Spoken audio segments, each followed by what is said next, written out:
Hola, mi nombre es Piero Fayos y en esta ocasión me toca hablar del modelo de comunicación de Marshall McLuhan. Este tema viene de la asignatura Teoría de la Comunicación de la Universidad Jaime González Mesa, primer ciclo semipresencial de especialidad periodismo, y esperemos que este video no solo sirva como un ensayo, un trabajo, sino para que la gente que entre al video entienda saber de qué trataba el modelo de comunicación de Marshall McLuhan. Antes de hablar de su modelo de comunicación, ¿quién es Marshall McLuhan? Herbert Marshall McLuhan nació el 21 de julio de 1911 y falleció el 31 de diciembre de 1980. En unos días estaría cumpliendo 110 años. Fue un filósofo, erudito y educador canadiense, profesor de literatura inglesa, crítica de literatura y teoría de la comunicación. McLuhan es reconocido como uno de los fundadores de los estudios sobre los medios y ha pasado a la posteridad como uno de los grandes visionarios de la presente y futura sociedad de la información.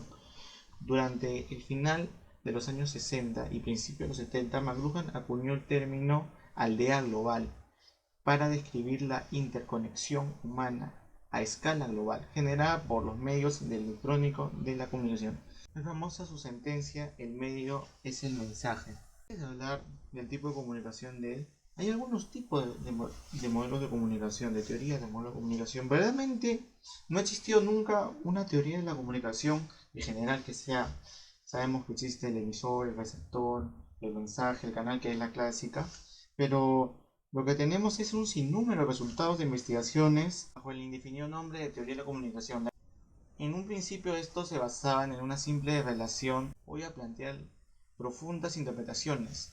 Los profesionales de la comunicación, por otra parte, siempre han realizado su trabajo sobre la base de la experiencia y en sentido común. Entre ellos y los investigadores sobre temas de comunicación han sido muy poco o ninguna en colaboración a la mayoría de los países, ni siquiera decir del nuestro. La investigación de la comunicación empezó como investigación de comunicación de masas después de la Primera Guerra Mundial, que fue entre los años 1914 y 1918. Los primeros modelos de comunicación fueron denominados modelos de aguja hipodérmica. Los modelos simples de estimulación-respuesta ER, como lo verás a continuación en la pantalla, los aportes realizados por figuras de talla como Leschin, Larsfield, Holban y Lewin mostraron que había algo más y existían cambios en esta gente entre el estímulo y la respuesta. El modelo E o R, estímulo, organización, respuesta, fue presentado por Harold D. Leswell. Es su clásico. ¿Quién dice? ¿Por cuál canal? ¿A quién? ¿Con qué efecto? El primer modelo E o R lo vemos ahí en la pantalla. El modelo Leswell se nos presenta como un punto referencial histórico de importancia. Medios, estímulo, audiencia, organismo. Pasa a efecto, respuesta. Harold Leswell, los modelos lineales.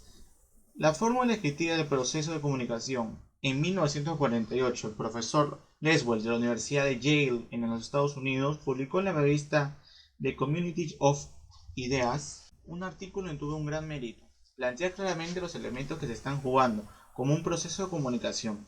Leswell proponía allí una fórmula de concatenación o encadenamiento lineal de 5 preguntas. ¿Quién dice qué? ¿Por cuál canal?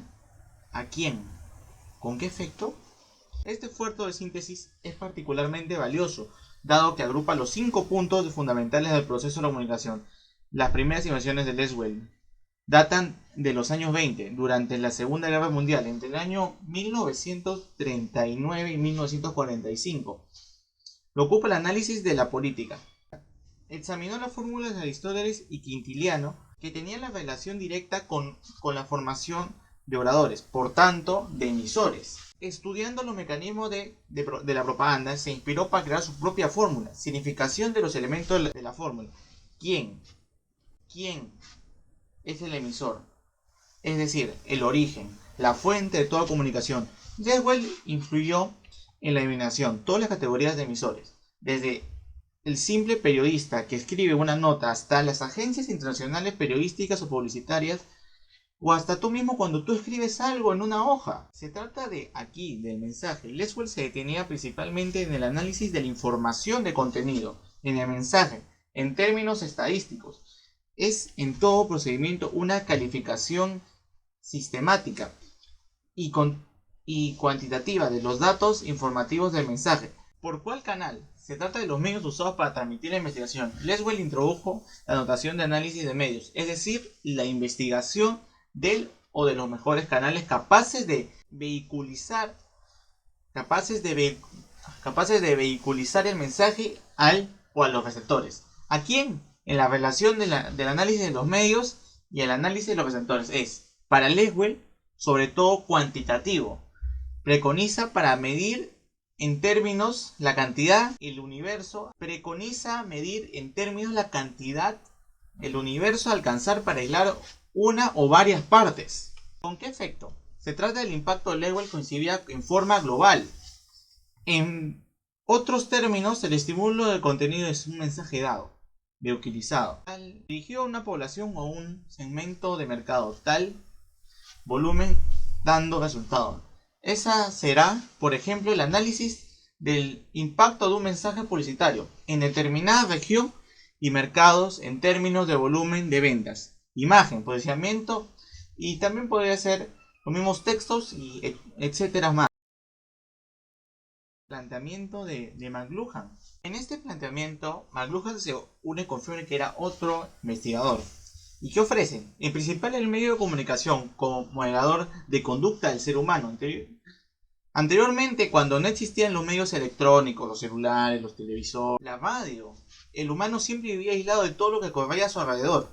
La investigación de la imprenta fue creada por Gutenberg y separado de la acción. La invención de la imprenta de Gutenberg creó el pensamiento mecánico y separado de la acción. Pero con la llegada del medio electrónico, esta postura ha cambiado. El medio electrónico ha roto las barreras de comunicaciones de tiempo y espacio, lo que antes se llamaba público, entes aislados con puntos de vista diferentes. El medio electrónico lo constituyó con masas, entes relacionados entre sí obligados al compromiso y a la participación. Ahora, por más que algunos quieran conservar el pensamiento lineal y no participativo, no existen individuos aislados. Todos vivimos en una aldea global.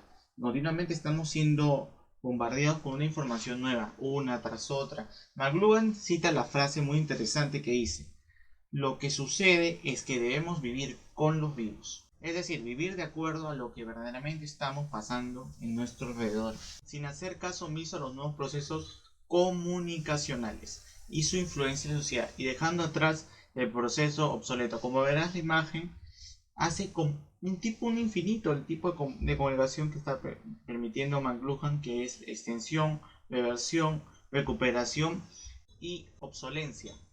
En este nuevo enfoque afecta también al proceso educacional a través de la enseñanza. Es decir, se eliminará por completo el pensamiento versionado del siglo XIX. El esquema de la educación no puede adaptarse a los nuevos cambios comunicacionales. Debe basarse en el descubrimiento de los hechos y no en una serie de instrucciones limitativas. Se debe enseñar al joven a pensar, crear y a desempeñar las tareas del conjunto.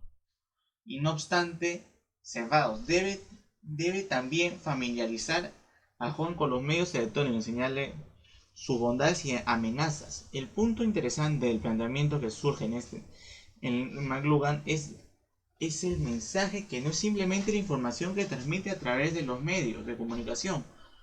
No se puede obviar el hecho de que el medio también se puede ser el mensaje. Con la aparición del medio electrónico, el individuo recibe información constantemente y a este no le queda tiempo de decodificarla. Es decir, recibe la información tal cual como se fue transmitida, sin poder analizarla. Si tiene una posición frente al suceso, el medio tiene el poder de manejar la información a su conveniencia y también tiene la facultad de modelar la opinión de la audiencia masiva. Otra frase que cita McLuhan que vale la pena mencionar: no es que no me interesen los sucesos del día a día, pero ha habido tantos últimamente. La incesante transmisión de los mensajes hace que la información sea fugaz y los mensajes permanezcan a una consecuencia de individuos. Son los que manipulan al ser humano emocionalmente, como por ejemplo el humor, el drama, el terror, la angustia, la desesperación, el Internet y el enfoque futurista de McLuhan. McLuhan explica los diferentes conceptos de algunos de sus trabajos. Uno de sus argumentos dice que las extensiones tecnológicas de la conciencia del humano se adelanta a nuestra capacidad de comprender sus consecuencias. Para McLuhan, el medio, el mensaje, y si es así como él lo sostiene, el mensaje sería imposible de descifrar, porque un manipulado por este medio de información cambia totalmente. Es así como la audiencia lo percibe. El contenido de la aldea global que exponía McLuhan está elaborado con diferentes puntos de vista, tales como el estético y el tecnológico. McLuhan presenta un modelo para estudiar los impactos estructurales de la tecnología sobre la sociedad. En la aldea de McLuhan ha analizado profundamente los impactos mundiales en la causa que eran tecnológicamente, en comparación a otros análisis que han establecido para indagar y aún más en los efectos que causa en estos nuevos impactos, por así decirlo. En la aldea global se trata de explicar algunos diferentes tecnológicas tales como el espacio visual, no es más, que es un conjunto mental de civilizaciones occidentales, una imagen que enfatiza fundamentalmente en el hemisferio izquierdo del cerebro, actualmente información en forma estructural, es decir, exaltar el razonamiento cuantitativo en otro término. En el espacio acústico viene siendo una proyección del hemisferio derecho, en donde los procesos se relacionan en forma simultánea, y esta se enfatiza en cualidades del pensamiento de la cualitatividad. Podemos decir que estos son sistemas de valor que han sido interpretados durante siglos, pero hoy en día lo acústico y lo visual están chocando entre sí, es decir, el flujo electrónico ha producido un contacto explosivo en las diferentes sociedades a un nivel global, causando similitudes, impactos, culturas y obteniendo así diferentes valores. Desde el punto de vista cultural, lo que comienza a suceder en la actualidad es atroz, porque sencillamente no hemos sabido interpretar los mensajes, es decir, el proceso de interpretación de dichos mensajes ha comenzado a ser pasivo, lo cual hemos perdido el poder de analizar. Definitivamente el mensaje, ya que el mensaje transmitido a través del medio comienza a transformarse y a codificarse de diferentes maneras. Para el estudio de los efectos tecnológicos es indispensable la interconexión, porque es la base de la relación entre el espacio de lo acústico y lo visual. Llegamos a la parte final del video donde llegaremos a las conclusiones. Uno de los principales factores que influyó en la decodificación de los mensajes de McLuhan es el lenguaje, ya que la interpretación como un poder distintivo, definirnos frente a una sociedad común y frente a los medios como tal. Se puede decir que el lenguaje nos obliga a exponernos a diversas disciplinas que existen entre culturas. Se puede decir que en la actualidad se está acelerando los cambios tecnológicos del espacio visual a espacio acústico. Lo que sí podemos saber de todo esto es que es una de las cosas más rápidas que suceden en la actualidad. Son los cambios tecnológicos como debemos tener previsto, de manera de manejar nuestro futuro. Algo que todavía no sabemos podido llevar a cabo. Y este suceso, debido al pánico que tenemos de conocer lo desconocido, o mejor dicho, lo nuevo, cabe recalcar que existen muchos más tipos de modelos de comunicación como el de verlo, pero lo que nos referimos en particular me sorprende el toque futurista con los medios que daba el canadiense McLuhan, un enfoque que 30, 40 años después de su muerte han hecho realidad o se están haciendo. Estos medios tecnológicos con la forma de comunicación de McLuhan se complementan bien en la teoría. Se puede agregar que es muy bueno estudiar todos estos tipos de comunicación que existen, así como se puede servir no solo para la escritura